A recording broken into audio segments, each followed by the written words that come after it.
Estamos de novo aquí con Canas ao vento. Xa sabedes, recomendacións da Biblioteca de Monte Alto de libros e películas protagonizadas por persoas maiores. Insistimos, queremos poñer en valor a chamada terceira idade como etapa onde hai moito que dicir e moito que sentir. Comenzamos. Outra vez traemos unha novela sueca. Nesta ocasión, La hora de las sombras, de Joan Theorin, unha novela de intriga. Será un vello veciño quen investigue unha desaparición na vila. E de Suecia imos a Francia.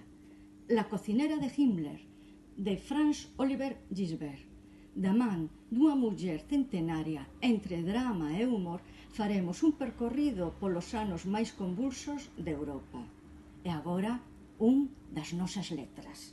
Carlos Casares, co seu libro de contos Vento ferido.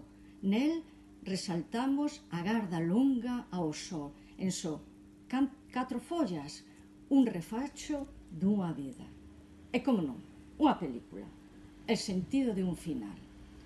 Os encontros co pasado devolven unha visión distinta do que fomos e do que somos. E para rematar, un viejo que leía novelas de amor, de Luis Sepúlveda. Vai aquí a nosa pequena pero sentida homenaxe ao autor, que se foi nos días máis escuros da pandemia. Con el tamén queremos lembrar a todos os que nos deixaron, que non os envolva o silencio.